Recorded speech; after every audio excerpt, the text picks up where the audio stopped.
വർദ്ധിച്ചു വരുന്ന പരീക്ഷാ തട്ടിപ്പുകൾ തടയാൻ എന്താണ് വഴിയെന്ന് പലപ്പോഴും ചിന്തിച്ചവരാണ് നാം. കഷ്ടപ്പെട്ട് പഠിച്ച് പരീക്ഷ എഴുതുന്ന യുവതീ-യുവാക്കൾക്ക് എന്നും വലിയ വെല്ലുവിളിയാണ് മത്സര പരീക്ഷകളിൽ നടക്കുന്ന ഇത്തരം ക്രമക്കേടുകൾ.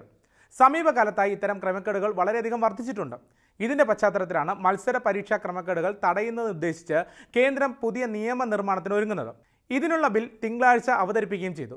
പരീക്ഷാ തട്ടിപ്പ് തടയാൻ ഇനി എന്തൊക്കെ നടപടികൾ സ്വീകരിക്കുമെന്ന് പരിശോധിക്കാം വിശദമായി. നമസ്കാരം, ഞാൻ കുഞ്ചു മുരളി.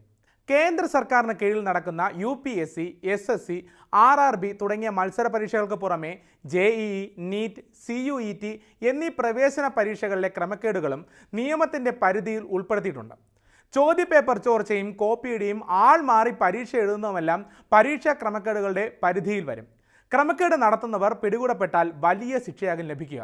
5 വർഷം മുതൽ 10 വർഷം വരെ തടവും 1 കോടി രൂപ പിഴയുമാണ് നിയമത്തിൽ വ്യവസ്ഥ ചെയ്തിരിക്കുന്നത്. പരീക്ഷാ ക്രമക്കേടുകളും പല രീതിയിലുള്ള സംഘടിതമായ തട്ടിപ്പുകളും പെരുകി വരുന്ന സാഹചര്യത്തിൽ കഠിന വ്യവസ്ഥകളോട് കൂടിയ പുതിയ നിയമം എല്ലാത്തരം പരീക്ഷകളുടെയും വിശ്വാസ്യത ഊട്ടിയുറപ്പിക്കുമെന്നത് പ്രതീക്ഷിക്കാം. കേന്ദ്ര നിയമത്തെ പിന്തുടർന്ന് സംസ്ഥാന സർക്കാരുകൾക്കും സമാന നിയമം കൊണ്ടുവരാവുന്നതാണ്. വിഷയത്തിൻ്റെ ഗൗരവം കണക്കിലെടുത്ത് അതിൽ ഉപേക്ഷ കാണിക്കുകയില്ലെന്ന് കരുതാം. എല്ലാവിധ മത്സര പരീക്ഷകൾക്കും മികച്ച കോച്ചിങ് നൽകുന്നതിലൂടെ രാജ്യത്ത് ഏറെ ശ്രദ്ധേയമായ ഒട്ടേറെ സ്ഥാപനങ്ങൾ പ്രവർത്തിക്കുന്ന രാജസ്ഥാൻ, ഗുജറാത്ത്, തെലങ്കാന, മധ്യപ്രദേശ് തുടങ്ങിയ സംസ്ഥാനങ്ങൾ വിവിധ രീതിയിലുള്ള പരീക്ഷാ തട്ടിപ്പുകൾക്കും കുപ്രസിദ്ധി നേടിയിട്ടുണ്ട്. കുറച്ചുനാൾ മുമ്പ് തിരുവനന്തപുരത്ത് ISROയുടെ മത്സര പരീക്ഷയുമായി ബന്ധപ്പെട്ട തട്ടിപ്പിനെക്കുറിച്ച് അന്വേഷിച്ച് പോലീസ് ചെന്നെത്തിയത് രാജസ്ഥാനിലെ കോച്ചിങ് സെന്ററിലാണ്. ഇതുപോലെ ലക്ഷക്കണക്കിന് ഉദ്യോഗാർത്ഥികൾ എഴുതുന്ന വലിയ മത്സര പരീക്ഷകൾ സംഘടിതമായി നടക്കാറുള്ള ക്രമക്കേടുകൾ കൊണ്ട് സാധാരണ കുട്ടികൾ പൊറുതിമുട്ടിയിരിക്കുകയാണ്. എന്തിനും പോകുന്ന മാഫിയ സംഘങ്ങൾ വരെ ഇത്തരം ക്രമക്കേടുകൾക്ക് പിന്നിൽ പ്രവർത്തിച്ചു വരുന്നുണ്ട്. അതീവ രഹസ്യ സ്വഭാവമുള്ള പരീക്ഷകളുടെ ചോദ്യപേപ്പറുകൾ പോലും ഈ മാഫിയകൾ അനധികൃത മാർഗങ്ങളിലൂടെ സംഘടിപ്പിച്ച് വൻ വിലയ്ക്ക് വിൽക്കുന്നത് അപൂർവമായൊരു കാര്യമൊന്നുമല്ല. ഭാരിച്ച ഫീസ് വാങ്ങി ഉദ്യോഗാർത്ഥികൾക്ക് പരിശീലനം നൽകുന്ന ചില സ്ഥാപനങ്ങൾ പരീക്ഷാ ക്രമക്കേടുകളിൽ പങ്കുള്ളതായി പലകുറി തെളിയിക്കപ്പെട്ടിട്ടുണ്ട്. ഇത്തരം സ്ഥാപനങ്ങളിൽ പരിശീലനത്തിനായി കുട്ടികൾ ഇരച്ചെത്താറുമുണ്ട്.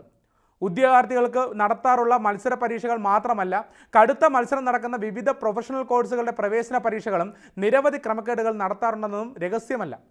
പരീക്ഷകളിൽ മാത്രമല്ല തട്ടിപ്പുകൾ നടക്കുന്നത്, പിന്നീടുള്ള നടപടികളിലും തട്ടിപ്പുകാർ കൈകടത്താറുണ്ട്. റാങ്ക് ലിസ്റ്റ് തയ്യാറാക്കുന്നതിലും വൻ കോഴ വാങ്ങി അനർഹരെ തിരികെ കയറ്റുന്നതിലും തട്ടിപ്പ് സംഘങ്ങളുടെ കറുത്ത കൈകളുണ്ടാകും. പരീക്ഷകളും അതിനുശേഷമുള്ള നടപടികളുമായി അരങ്ങേറുന്ന 20 ക്രമക്കേടുകളാണ് നിയമത്തിൻ്റെ പരിധിയിൽ ഉൾപ്പെടുത്തിയിരിക്കുന്നത്. ചോദ്യക്കടലാസ് ചോർത്തൽ, ആൾമാറാട്ടം, ഉത്തരക്കടലാസ് തിരിമറി, റാങ്ക് ലിസ്റ്റ് അട്ടിമറി തുടങ്ങിയവ കുറ്റകൃത്യങ്ങളായി പരിഗണിക്കും. ആവശ്യമെന്ന് കണ്ടാൽ കേന്ദ്ര ഏജൻസികളാകും പരീക്ഷാ ക്രമക്കേടുകൾ അന്വേഷിക്കുക.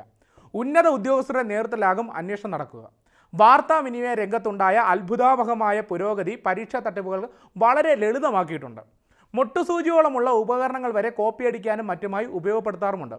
പുതിയ നിയമം ഇതിനൊക്കെ അറുതി വരുത്തുന്നുവെങ്കിൽ വളരെ നല്ലത്. സാധാരണഗതിയിൽ ഏറെ ക്ലേശിച്ച് പഠിച്ച് പരീക്ഷ എഴുതുന്ന ലക്ഷക്കണക്കിന് ഉദ്യോഗാർത്ഥികളെയും വിദ്യാർത്ഥികളെയും സന്തോഷിപ്പിക്കുന്നതാകും ഈ ഒരു പുതിയ നിയമവും.